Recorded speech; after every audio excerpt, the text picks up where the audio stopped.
I want to say thank you to everyone who has registered to become part of our support group for the affected as of now. You're all part of a very special online family of truth seekers, and so many of us would lose our sanity without one another. If you need support, if you're feeling alone, or want to discuss your experiences without judgment, we're always here for you. Register at www.jynxeffect.com. It's always free, and you're not alone. To prove it, here are 6 true personal stories from real subscribers and group members needing to share their odd experiences with the like-minded. Story 1, Jay. So I listen a lot and subscribe to your channel. I wanted to send this to you first. I've noticed what I think to be a Mandela effect for me. I was going to watch a video on YouTube from Smashing Pumpkins, but it's The Smashing Pumpkins. Is this right? I looked on the album cover and some say The Smashing Pumpkins, but others just say Smashing Pumpkins. Which way do you remember it? I remember it only without the the. If you look on Google, you'll see that some of them say one way and some say the other. Maybe it's in the process of changing or it's residual left. I'm not sure, but it's just weird. If I find other stuff, I'll let you know. Jay. Story 2, Anonymous. My son and I live in a neighborhood that is next to a cemetery. In this cemetery, I have 4 loved ones buried. My father, my dad, my maternal grandmother, Nanny, and paternal grandfather and grandmother, Grammy and Grampy. Okay, so my son and I were walking through there the other day, and he was asking questions about life and death. He's 5.5, so I was being fairly open with him. I explained that I had family buried in the cemetery, and he wanted to visit them and see the graves. I agreed that we would look on the way back. Unfortunately, my family is pretty poor, so my dad and Nanny don't have headstones, but Grammy and Grampy have a mutual plot with a mutual stone. I clearly remember what the stone was. I have a vague idea of where Nanny's is buried, about 4 down from the back, the very back, and Grammy and Grampy are in the same section, but a few rows up closer to the path. Dad is in another section. My son and I searched the search for Grammy and Grampy. I can't find them, and I'm getting confused and upset and almost panicky, and then I notice a stone that looks just like theirs. The only problem is it's in the wrong place, like really wrong. It's in the very back corner. The last time I went to visit them was about 5 years ago, a few months after Grampy passed. The stone was not in a back corner. It was about 6 rows up from that and about 7 stones in from the path. I haven't asked family if they have had a stone moved for any reason. I feel like they would think I was crazy if I did ask. Now I'm really curious to find out if Nanny and Dad are still where I remember them. Anyway, I hope this makes sense. I still get strange feelings when I think about it, like anxiety and sadness. This is one of the strangest things that I have ever experienced. I will answer any follow-up questions that you might have. Anonymous. Story 3, MG. I've been researching the quantum effect for some years now and have found your series on personal stories of sufferers. I use the word sufferers because that's how I describe myself. Incredibly fascinating and helpful. I've been working towards the courage to reach out to your group, but I just watched a video saying that it was disbanded. Therefore, I might beg that you use my story in one of your videos, or not. I'm sure you get a lot of these and it's hard to tell who's being serious, but please believe that I believe. I feel like my head is being held underwater as real life rushes past me above. I can only regard it, and my participation is trance-like. It feels like I don't belong here. I frequently forget that I have a sister. It always surprises me when I remember her existence, and sometimes it takes a minute to remember her name. It's like I have 2 memories conflicting. She's 10 years younger. We lived together for decades. I always watched her when she was little. But her existence always comes as a bit of a jolt for some reason. My mother thinks that I must hate my sister because I never contact her. It's not the case. I just forget about her. My husband is the only person with whom I share my thoughts on the effect. The majority he can debunk, but there are a few things that really get him at base level. For years before we had ever heard of the effect, he's a movie buff. One who can't watch a film or TV show without looking at every actor, writer, and producer on IMDb. Points out that when actors we knew were deceased, they suddenly resurfaced.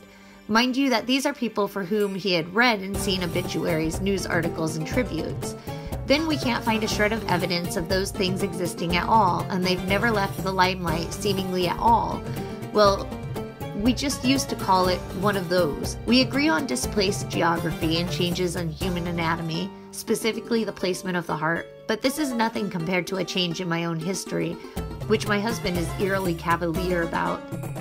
My father died on September 23rd at 4:25 p.m. in 2006. I was present when he died, and I was the one to point out that he was no longer breathing. We had been getting ready to transfer him to home hospice care, but he went hours before we could even move him. What has always brought me comfort when I felt grief over the years is the fact that everyone in the room, when he went, was with him, family, friends, and I have a highly distinct memory of it. We used to say to each other, he waited until we were all there. In 2016 was the 10-year anniversary of his death, and I made some phone calls and emails to people. Mostly everyone remembered him having died on the 24th in the middle of the night with only his girlfriend and a nurse present. 2 people even remembered a different hospital. And my aunt says that hospice never delivered equipment to her house that she had to send back, an event that really set off the grief that she had been holding back when I remember it. Now it never happened.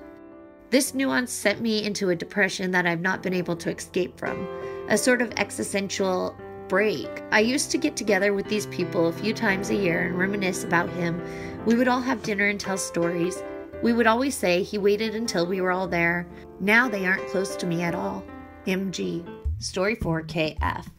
I had first realized something was wrong maybe a year ago, but attributed it to a false memory, although I could have sworn that it wasn't. Then a week ago, I saw the golden mask of King Tut and saw that it had changed. I've spent most of my life reading up on ancient Egyptian history. It shook me up really bad. I got brave and I posted about it on Facebook, and everyone told me that I was wrong. I'm not wrong, and it hurts, and it's surreal that nobody believes me. It was my dad that instilled my love of Egypt for me, so that blew my mind. Anyway, I'm feeling pretty alone in all this, and I'd love to be part of a group with more like-minded people, so thankfully I stumbled across your channel. Thanks, KF. Story 5, TG. I'm not what one would call a believer in the Mandela effect, but I am an experiencer of the Mandela effect. No one can tell me what I know to be true. Now for my personal story. We live down the street from a Safeway, which has upscale housing development across the street. The development is surrounded by a sidewalk and an iron railing fence to protect it from the street. Driving home from TJ Maxx one afternoon, passing this block, I noticed a car had veered off the road, knocking over a fire hydrant and crashing into an iron fence, bending it. There was also a chip gashed out of the tiny tree next to it. I commented to myself that must have happened a while ago because the street and sidewalk are dry, or maybe it was just a fake hydrant, which is used to keep other people from parking there. I don't know, because I was talking to myself. Later that evening, after dinner, my husband commented that we needed more milk for breakfast and that he was going to run down to Safeway. Did we need anything else? I said no, and off he drove. When he returned about 30 minutes later, he said to me, I just saw an accident across the street from Safeway. A car careened into a hydrant and knocked it over, and it hit a tree and rammed into the iron railing. I was confused, to say the least. I said, what? You mean you just saw that happen, or did you see it yesterday and you just thought of telling me now? He said, no, I just saw it. It happened on my way to Safeway in the parking lot. By the time I got out of Safeway, the police were there and a tow truck was already hauling the car away. I sat in shock, but I didn't say anything. My mind was too confused as to how to process what I just heard. I let it go, so to speak. The following day in the car, he pointed out the spot where the accident he saw had occurred, and it was my spot where I saw it the day before. Just to be sure, I asked again, so you saw this last night? Yes, he replied. Now I can't let it go. Best regards, TG. Story 6, Jinx. This 4th of July, I had another experience that floored me personally, that unless you were there doesn't hold merit for most people at all. We purchased a firework called Pooping Puppy. I know, we're cool. I decided to tape this firework to use in a future video because it was so goofy. We lit the firework and I recorded and watched the entire firework through the screen of my iPhone. I recorded the entire thing and even made note to get good framing.